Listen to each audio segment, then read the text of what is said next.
welcome back to the Daily Dose. This is day number 7 as we continue on our journey as a community reading through the scripture together. So, my name's Adam, and this is Meyer. And we are going to let you know what the scripture is for today. Would you like to tell them what the scripture verses are, Maya?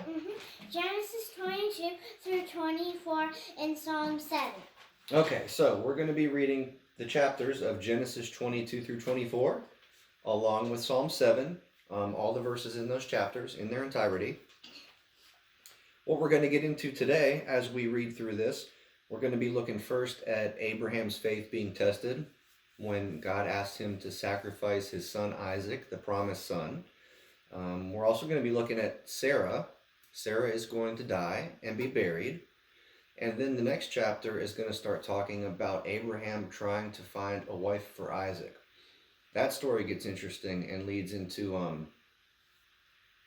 some trouble, some frustration, quite a few things. So we'll look at that as we move on in consecutive days. But for today, we're just focusing on these 3 chapters. What I wanted to talk about specifically is what we've got going on with Abraham's faith being tested. Abraham is asked by God to sacrifice his son. For any of you, specifically any of you that are parents, if you're not parents of children, maybe you're parents of fur children and you've got puppies or kitty cats, but whoever you are, I'm sure that you can relate to this in some way. Can you imagine if someone close to you, a child, a pet, a loved one, if God asked you to sacrifice that person? How would you feel? Would you be willing to do it? That would be a tough pill to swallow. I can't even imagine. I would also venture to guess that Abraham probably didn't sleep much that night. He was probably up worrying about how God was going to pull this off. I don't know. Maybe he's just a man of such great faith that he slept like a baby because he didn't have any worry in the world about what was going to happen. But if he's anything like me, I would imagine he probably didn't sleep well that night.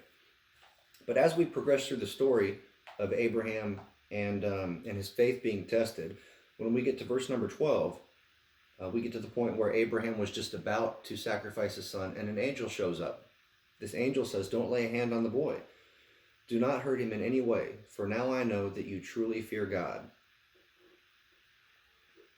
I think it's interesting that he chose to say that now I know that you truly fear God, right? He could have said other things. He could have said, in fact, the thing that I probably would have almost expected him to say was that, for now I know that you truly love God. Because in the New Testament, Jesus talks about, if you love me, you will obey me. So obedience is definitely something that's associated with love. It's definitely something that's associated with faith and with belief. But again, he didn't say, I know that you truly believe God or that you have faith in God. The angel specifically said, I know that you truly fear God.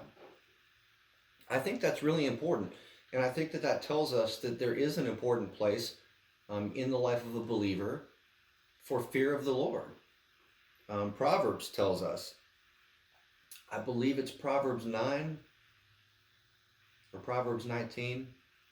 One of the two, Proverbs tells us that fear of the Lord is the beginning of wisdom. There's other places where it talks about us having a healthy fear of the Lord.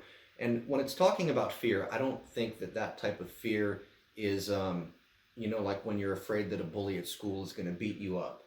I think it's more of a reverential fear, a reverential awe and respect, a respect and fear of what his power could do. And something that I think of when I think about that, a way that I try to relate it to something that I can grasp or wrap my head around.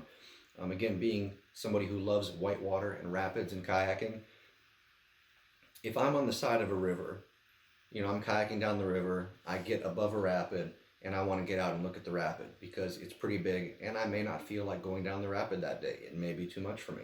So I pull over to the side of the river, get out of my kayak, climb up on the riverbank, walk down the river a little ways until I can get a good look at this rapid.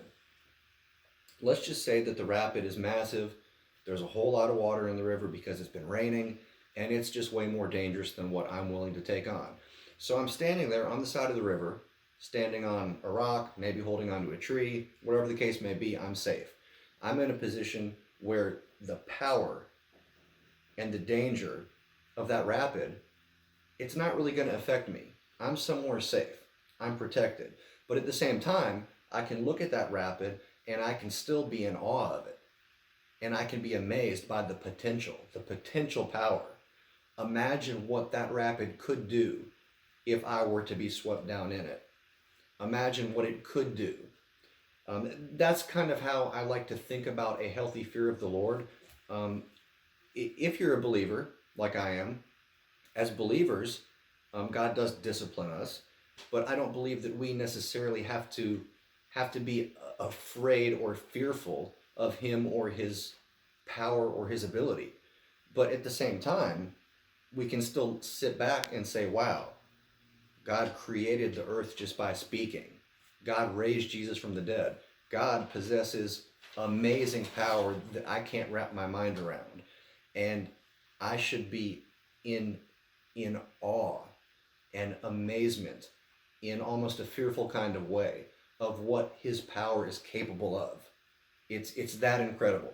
So as we go forward today and through this week, we're going to keep the postings coming every day with the daily dose.